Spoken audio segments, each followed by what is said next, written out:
은호야, 내가 너무 좋아서 안 되겠어. 지역의 고백이 떨어진 순간 사무실 안에 공기가 얼어붙었습니다. 은호는 서류를 정리하던 손을 멈추고 천천히 고개를 들었는데요. 지역의 눈빛은 그 어느 때보다 진지했습니다. 선배, 무슨 말씀이세요? 은호의 목소리는 떨리고 있었지만 표정만큼은 차갑게 유지하려 애썼습니다. 지역은 한 걸음 더 다가왔습니다. 나 너 잡아야겠어. 더 이상 내 마음 숨기기 싫어. 은호는 뒤로 물러서며 고개를 저었습니다. 선배, 이제 그만 나가주세요. 은호야, 내 말 들어봐. 나 진심이야. 진심이요? 선배가 절 거절했을 때도 진심이었나요? 은호의 목소리에 오래 참아왔던 상처가 묻어났습니다. 지역은 할 말을 잃었습니다. 은호가 예전에 자신에게 고백했을 때 비혼주의를 핑계로 차갑게 거절했던 기억이 떠올랐거든요. 그때는 내가 바보 같았어. 겁이 났던 거야.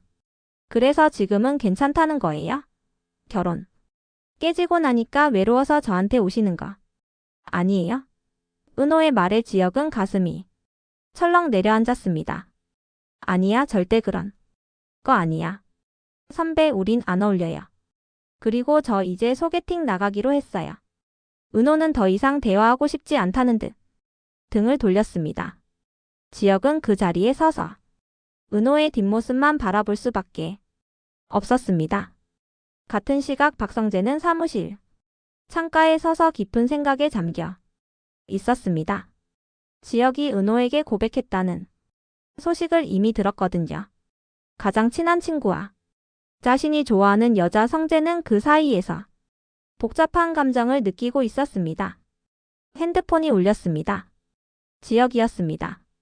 성재는 한숨을 쉬고 전화를 받았습니다. 성재야. 알아. 은호한테 고백했다며? 미안하다. 나 먼저 말해버렸어. 성재는 쓴웃음을 지었습니다. 나한테 미안해 하지 마. 난 은호한테 고백 안 할 거니까. 전화기 너머로 지역의 당황한 목소리가 들렸습니다. 뭐? 무슨 소리야? 지역아, 난 알아. 은호가 너를 보는 눈빛이랑 나를 보는 눈빛이 다르다는 거. 성재의 목소리는 차분했지만 그 안에는 체념이 섞여 있었습니다. 근데 너 은호 좋아하잖아. 좋아하는 건 맞아. 근데 솔직히 말하면 난 아직 사랑이 뭔지 잘 모르겠어. 성재는 자조적으로 웃었습니다. 난 평생 계산하면서 살았어. 조건 따지고 타이밍 재고. 그런 게 사랑은 아니잖아. 성재야. 괜찮아. 대신 너는 제대로 해. 은호한테 진심으로 잘해. 전화를 끊은 성재는 허공을 바라보며 한숨을 내쉬었습니다. 그때 사무실 문이 열리며 이수빈이 들어왔습니다. 수빈의 팔에는 붉은 자국이 선명하게 남아 있었는데요. 본부장님, 혹시 지금 시간 괜찮으세요? 성재는 수빈의 상처를 보자마자 얼굴이 굳어졌습니다. 무슨 일이야? 누가 그랬어? 알바하던 매장에서 손님이 화내시는 걸 제가 막다가요. 성재는 즉시 의자에서 일어났습니다. 지금 당장 그 매장 주소 알려줘. 내가 가서. 아니에요. 괜찮아요. 그냥 약만 좀 발라주시면 될 것 같아서요. 수빈은 작은 목소리로 말했습니다. 성재는 곧바로 구급상자를 꺼내 수빈의 상처에 약을 발라주기 시작했습니다. 그의 손길은 놀라울 만큼 조심스러웠습니다. 앞으로 이런 데서 일하지 마. 우리 회사로 정식 입사해. 수빈의 눈이 커졌습니다. 정말요? 근데 제가 할 수 있을까요? 당연하지. 내가 직접 가르쳐 줄게. 마케팅부터 제대로 배워봐. 수빈은 성재를 바라보며 가슴이 두근거리는 걸 느꼈습니다. 이 사람은 언제나 이렇게 자신을 챙겨줬거든요. 본부장님, 사랑의 이유가 있나요? 수빈이 갑작스러운 질문에 성재는 손을 멈췄습니다. 이유? 당연히 있지. 사람은 다 이유가 있어서 누군가를 좋아하는 거잖아. 전 그렇게 생각 안 해요. 사랑은 그냥 마음이 가는 거예요. 이유는 나중에 갖다 붙이는 거고요. 성재는 수빈의 말을 곱씹었습니다. 어쩌면 이 어린 친구가 자신보다 사랑에 대해 더 잘 알고 있는지도 모른다는 생각이 들었거든요. 본부장님, 고백 못하고 참는 것도 사랑일까요? 수빈의 눈빛이 진지해졌습니다. 성재는 잠시 생각하다가 대답했습니다. 글쎄, 그건 사랑이라기보단 미련 아닐까? 맞아요. 전 그렇게 생각해요. 수빈은 용기를 내어 말을 이었습니다. 저 본부장님한테 할 말이 있어요. 뭔데? 저 본부장님 좋아해요. 순간 시간이 멈춘 것 같았습니다. 성재는 멍하니 수빈을 바라봤습니다. 뭐라고? 좋아한다고요. 딱 한 달만 기회 주세요. 한 달 뒤에도 제게 아무 감정 없으면 깨끗하게 포기할게요. 수빈의 목소리는 떨렸지만 눈빛만큼은 확고했습니다. 성재는 당황스러웠지만 동시에 수빈의 용기가 대단하다고 느꼈습니다. 수빈아, 넌 아직 어려. 나이는 숫자일 뿐이에요. 전 진심이에요. 성재는 한숨을 쉬었습니다. 좋아. 대신 조건이 있어. 정식으로 입사해서 제대로 일 배워. 그리고 한 달 동안 내가 얼마나 성장할 수 있는지 보여줘. 수빈의 얼굴에 환한 미소가 번졌습니다. 감사합니다, 본부장님. 후회 안 하실 거예요. 한편 은호는 집으로 돌아가는 길에 고객으로부터 전화를 받았습니다. 은호 씨, 우리 아들 정말 괜찮은 애예요. 소개팅 한번 해보면 어때요? 은호는 잠시 망설이다가 대답했습니다. 사진 먼저 보내주세요. 공사 끝나고 만나 뵙겠습니다. 그래요? 정말 고마워요. 우리 아들 마음에 드실 거예요. 전화를 끊은 은호는 스스로에게 다짐했습니다. 지역에 대한 마음은 이제 정리해야 한다고요. 그 사람은 이미 한 번 자신을 거절했던 사람이니까요. 집에 도착한 은호는 어머니 정순이가 식당 일로 피곤해하는 모습을 보았습니다. 오늘 장사 힘들었어? 아이고, 괜찮아. 그나저나 너 요즘 표정이 안 좋구나. 무슨 일 있어? 은호는 고개를 저었습니다. 아니에요, 괜찮아요. 하지만 정순이는 딸의 마음을 너무 잘 알고 있었습니다. 지역이 그 사람 때문이지? 엄마가 봐도 너 그 사람 좋아하는 것 뻔해. 엄마. 은호야, 엄마가 뭐라고 할 순 없지만 내 마음 너무 아끼지는 마. 사랑한 때가 있는 거야. 은호는 어머니의 말을 들으며 눈물이 날 것 같았습니다. 그날 밤 은호는 고성희와 만나기로 했던 약속 장소로 향했습니다. 공원 벤치에 앉아있던 고성희는 도시락을 건네며 환하게 웃었습니다. 은호 씨, 제가 직접 만들었어요. 맛있게 드세요. 감사합니다, 이사장님. 은호는 도시락을 받아들며 고성희를 바라봤습니다.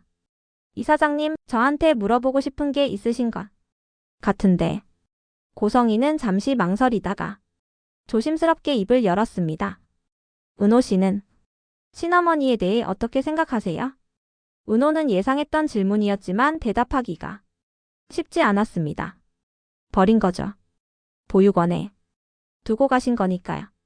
만약에 버린 게 아니라 잃어버린 거라면 어떨까요? 고성희의 목소리가 떨렸습니다. 은호는 고성희를 바라봤는데요. 그 눈에는 눈물이 맺혀 있었습니다. 무슨 말씀이세요? 고성희는 깊게 숨을 들이쉬고 자신의 이야기를 시작했습니다. 저는 쌍둥이 딸을 낳았어요. 그런데 출산 직후 남편이 교통사고로 세상을 떠났죠. 은호는 숨을 죽이고 고성희의 말을 들었습니다. 혼자 두 아이를 키울 수 없었어요. 생계를 위해 일을 해야 했으니까요. 고성희의 목소리가 점점 작아졌습니다. 그래서 하나이는 옆집에 맡기고 하나이만 데리고 일을 나갔어요. 그런데 고성이는 눈물을 닦으며 말을 이었습니다. 부산중앙시장에 큰 불이 났어요. 30년 전 일이에요. 은호의 심장이 빠르게 뛰기 시작했습니다. 급히 집으로 돌아갔는데 옆집에 맡긴 아이가 사라져 있었어요. 30년 넘게 찾고 있어요. 제 딸을 혹시라도 살아있다면 꼭 찾고 싶어요. 고성이는 은호의 손을 꼭 잡았습니다. 은호 씨 혹시 당신이 그 아이가 아닐까 싶어서요. 은호는 충격을 받았습니다. 만약 자신이 버려진 게 아니라 정말 잃어버린 아이였다면? 이사장님, 저는 괜찮아요. 부담 갖지 마세요. 그냥 혹시나 해서 여쭤본 거예요. 고성이는 미소를 지었지만 그 눈빛에는 간절함이 가득했습니다. 집으로 돌아온 은호는 밤새 잠을 이루지 못했습니다. 고성이의 말이 머릿속을 맴돌았거든요. 다음 날 아침 은호는 결심했습니다. DNA 검사를 받기로요. 진실이 무엇이든 확인하고 싶었습니다. 은호는 가까운 병원으로 가서 유전자 검사 신청서를 작성했습니다. 실종 가족 찾기 DNA 등록을 원하시는 거죠? 네, 맞습니다. 검사 결과는 일주일 정도 소요됩니다. 은호는 고개를 끄덕이며 서류에 서명했습니다. 손이 떨렸지만 이제는 피할 수 없는 일이었습니다. 같은 시각 김장수의 집에서는 긴장감이 흐르고 있었습니다.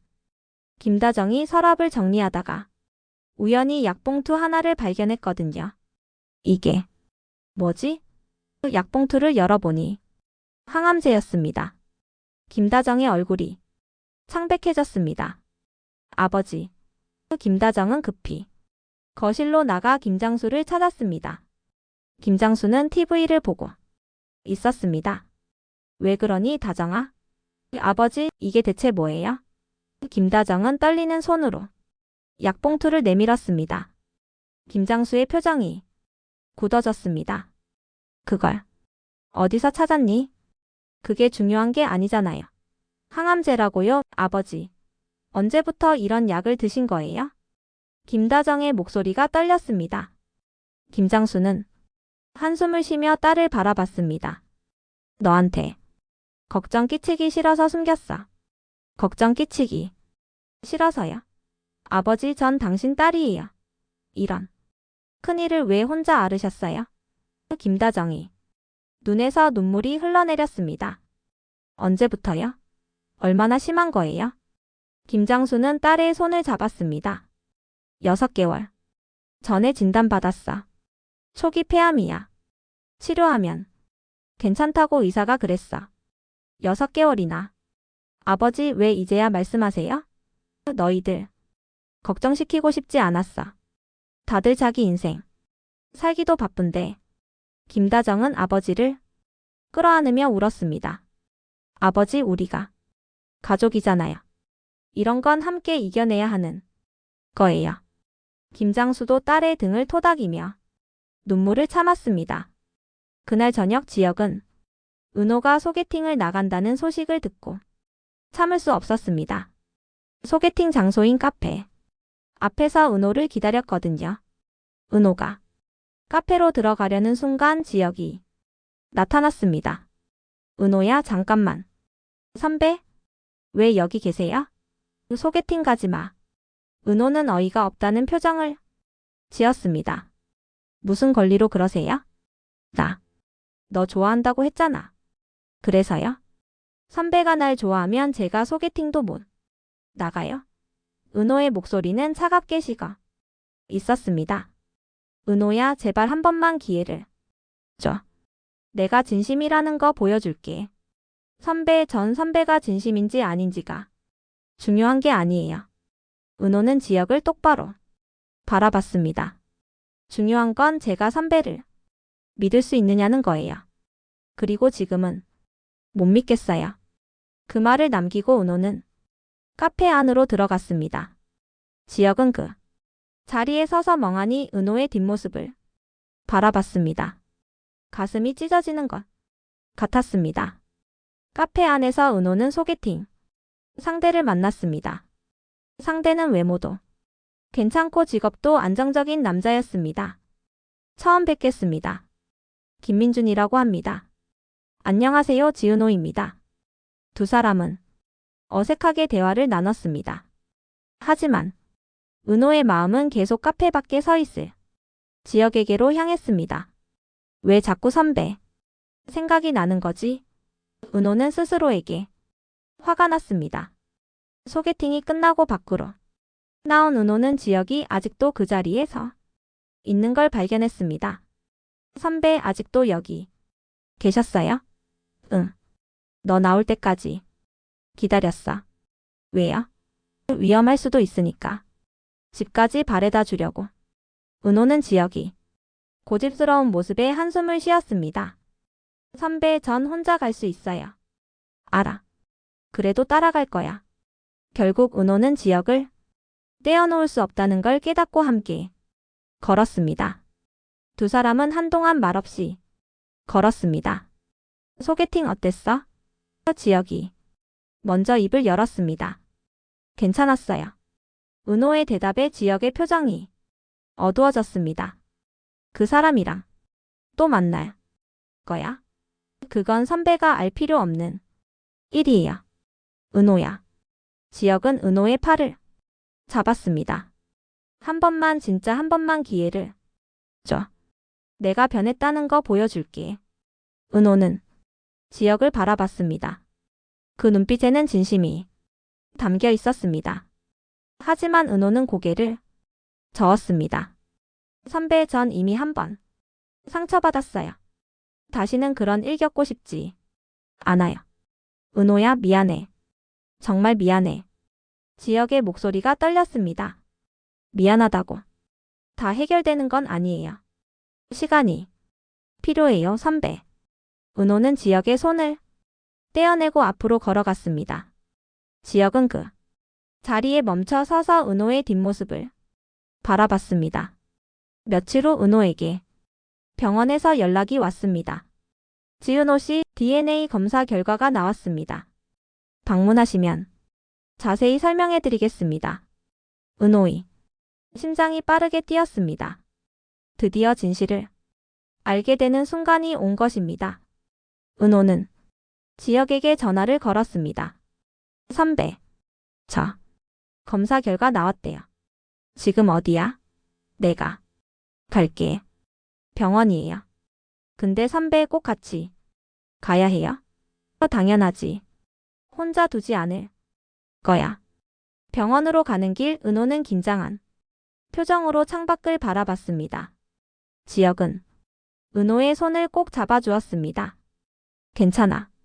내가 옆에 있잖아. 은호는 지역의 손을 보며 조금은 안심했습니다. 병원에 도착한 두 사람은 의사 앞에 앉았습니다. 검사 결과를 말씀드리겠습니다. 의사는 서류를 펼치며 말했습니다. 지은호 씨와 고성희 씨의 DNA가 일치합니다. 목의 유전자가 99.9% 일치하는 것으로 확인됐습니다. 은호는 그 자리에서 얼어붙었습니다. 지역도 충격을 받은 표정이었습니다. 그럼 고성희 이사장님이 제 친어머니라는 말씀이신가요? 네, 그렇습니다. 은호의 눈에서 눈물이 흘러내렸습니다. 30년 동안 버려진 아이라고 생각하며 살아왔는데 사실은 누군가 자신을 찾고 있었다는 것이 믿기지 않았거든요. 지역은 은호를 꼭 안아주었습니다. 괜찮아, 다 잘 될 거야. 은호는 지역의 품에서 한참을 울었습니다. 그날 밤 고성희도 같은 결과를 통보받았습니다. 고성희는 검사 결과지를 보며 눈물을 흘렸습니다. 은호, 내 딸이 은호였구나. 30년을 찾아 헤맨 딸을 드디어 찾은 것입니다. 하지만 동시에 의문이 생겼습니다. 그렇다면 자신과 함께 살아온 박영란은 누구란 말인가요? 만약 은호가 옆집에 맡겼던 아이라면 영란은 어떻게 자신의 딸이 된 걸까요? 고성희는 혼란스러웠습니다. 진실은 이제 막 그 베일을 벗기 시작했고 그 뒤에는 더 큰 비밀이 숨어 있었습니다. 한편 박영라와 이지화는 한강변을 걷고 있었습니다. 오빠 오늘 정말 고마웠어요. 별 말씀을. 영라 씨가 웹툰 자료가 필요하다고 해서요. 두 사람은 자전거를 타고 한강을 달렸습니다. 영라의 얼굴에는 밝은 미소가 번졌습니다. 이렇게 자유롭게 밖에 나온 게 얼마만인지 모르겠거든요. 오빠 이렇게 평범하게 사는 게 참 좋아요. 영라 씨도 충분히 그럴 자격 있어요. 지화는 영라를 바라보며 가슴이 두근거리는 걸 느꼈습니다. 하지만 자신이 그녀를 좋아한다는 걸 절대 들키면 안 된다는 것도 알고 있었습니다. 그때 영라의 핸드폰이 울렸습니다. 고성이었습니다. 어디야 영라야? 엄마 저 웹툰 자료 조사하러 나왔어요. 집에 들어와. 지금. 당장. 고성이의 목소리는 차갑게 식어 있었습니다. 영라는 불안한 표정으로 지환을 바라봤습니다. 오빠 저 집에 가봐야 할 것 같아요. 네 알겠습니다. 모셔다 드릴게요. 영라를 집까지 데려다 준 지환은 고성이의 차가운 시선을 느꼈습니다. 이지환 씨 앞으로 영라를 함부로 데리고 다니지 마세요. 죄송합니다. 지환은 고개를 숙였습니다. 고성이는 영라를 집 안으로 데리고 들어갔습니다. 엄마 왜 그래요? 너 그 사람한테 감정 있지? 영라는 깜짝 놀랐습니다. 무슨 말씀이세요? 내 딸이 누구 좋아하는지 엄마가 모를 것 같아? 영라야 너는 그런 사람이랑 어울리면 안 돼. 엄마. 너한텐 더 좋은 사람이 있어. 엄마가 다 계획해놨으니까 믿고 따라와. 영라는 더 이상 반박하지 못했습니다. 어머니의 계획 안에서 살아온 자신의 인생이 갑갑하게 느껴졌거든요. 그날 밤 은호는 정순이에게 사실을 말하기로 결심했습니다. 엄마 저 친엄마를 찾았어요. 정순이는 설거지하던 손을 멈췄습니다. 뭐라고? DNA 검사 결과가 나왔어요. 고성이 이사장님이 제 친엄마래요. 정순이는 잠시 말이 없었습니다. 그러다가 천천히 입을 열었습니다. 그래. 다행이구나. 널 찾던 분이 계셨구나. 엄마 미안해요. 제가 미안할 거 없어. 너는 내 뿌리를 알 권리가 있어. 정순이는 은호를 안아주었습니다. 엄마는 괜찮아. 너만 행복하면 돼. 은호는 정순이의 품에서 울었습니다. 자신을 키워준 엄마에게 미안하면서도 친엄마를 찾았다는 사실이 기쁘기도 했거든요. 복잡한 감정이 뒤엉켜 눈물이 멈추지 않았습니다. 다음날 은호와 고성이는 조용한 카페에서 만났습니다. 은호야. 고성이는 처음으로 은호를 이름으로 불렀습니다. 이사장님, 이제 엄마라고 불러줄 수 있을까? 고성이의 눈에 눈물이 맺혔습니다. 은호는 대답하지 못했습니다. 아직은 엄마라는 단어가 낯설었거든요. 천천히 해도 돼. 엄마가 기다릴게. 30년을 기다렸는데 조금 더 기다리는 건 아무것도 아니야. 고성이는 은호의 손을 꼭 잡았습니다. 은호야, 엄마가 너를 버린 게 아니야. 정말 잃어버린 거였어. 그것만은 꼭 알아줬으면 좋겠어. 은호는 고개를 끄덕였습니다. 알아요. 이사장님. 아니 어머니. 그 한마디에 고성이는 참았던 눈물을 터뜨렸습니다. 두 모녀는 30년 만에 처음으로 서로를 껴안았습니다. 하지만 이 감동적인 재회 뒤에는 아직 밝혀지지 않은 진실이 숨어 있었습니다. 박영란은 누구인가? 왜 고성이는 영라를 자신의 딸이라고 믿고 30년을 키운 걸까? 그리고 30년 전 부산 중앙시장 화재 현장에서 도대체 무슨 일이 있었던 걸까? 진실은 이제 막 수면 위로 떠오르기 시작했고 그 진실은 모든 사람의 운명을 뒤흔들 예정이었습니다. 구독과 좋아요는 영상을 만드는 데 힘이 됩니다.